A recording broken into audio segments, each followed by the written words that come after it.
Friends, welcome to communication skills for everyone. మీరు ఈ channel మొదటిసారి చూస్తున్నట్టయితే సబ్స్క్రైబ్ చేసుకోండి ఫ్రెండ్స్. ఈ వీడియోలో మనము కమలదాస్ రాసిన పోయం సమ్మర్ ఇన్ కల్కట్టా అని తెలుగులో సమ్మరిని తెలుసుకుందాం. సమ్మర్ ఇన్ కలకత్తా అనే కవితని కమలదాస్ గారు కలకత్తా నగరంలో సమ్మర్ ఎలా ఉంటుంది అనే దాని గురించి వివరించడం జరిగింది.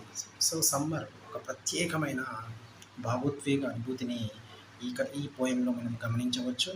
ఈ కవితలో కమలాదాస్ గారు తాపాన్ని, వేసవి వేడిని మరియు ఆ కాలానికి వేసవికి సంబంధించిన మనోభావాలను వివరించడం జరుగుతుంది. ఇది కేవలం వాతావరణాన్ని గురించి మాత్రమే కాదు, ఆమె అంతర్గత కోరికలను, అలాగే శరీర అనుభూతులను మరియు జీవితంలోని ఉల్లాసాన్ని కూడా వ్యక్తీకరిస్తుంది ఈ కవితలో.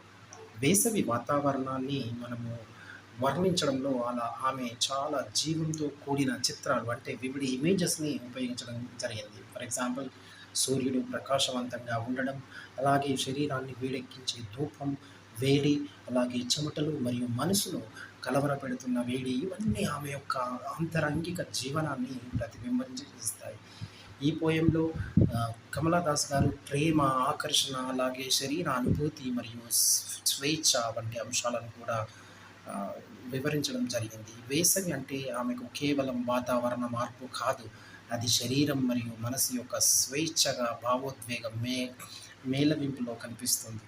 ఈ కవితలో మనం ముఖ్యంగా చూసినప్పుడు వేసవి యొక్క ఉష్ణత అంటే వేడి తీవ్రతని చక్కగా మెటాఫర్లో ఇవ్వడం మనం గమనించవచ్చు. అలాగే సెన్సువాలిటీ అంటే శృంగారం గురించి, అలాగే ఆవిడ వ్యక్తిత్వ స్వేచ్ఛ మధ్య ఉన్న బలమైన సంబంధాన్ని కూడా ఈ పోయంలో మనం గమనించవచ్చు. కమలాదాస్ కవితా శైలిలోని వ్యక్తిగత భావాలు మరియు మహిళా శరీరానుభూతి మరియు సమాజపు అడ్డంకులపై తిరుగుబాటు అనేది మనం స్పష్టంగా ఈ పోయం ద్వారా చూడవచ్చు. ఇక సమరీలో మనం చూసినప్పుడు సమ్మర్ ఇన్ కల్కట్టా అనే కవితలో కమలాదాస్ వేసవిని ఒక లోతైన వ్యక్తిగత మరియు శృంగార అనుభూతిగా వర్ణించడం గమనించవచ్చు. ఇది ఒక మహిళగా ఆమె స్వీయ గుర్తింపు, శరీర భావనలు మరియు ప్రేమపై ఆమె స్పందనను ప్రతిబింబింపజేస్తుంది. కమలాదాస్ రాసిన ఈ పోయం ఒక ఫెమినిజం అని చెప్పొచ్చు, అలాగే వ్యక్తిత్వము మరియు భావ ప్రకటనల పరంగా ఎంతో ప్రాధాన్యం కలిగి ఉంది అని కూడా మనం చెప్పొచ్చు. ఇది సమ్మర్ ఇన్ కల్కట్టా యొక్క తెలుగు సారాంశం.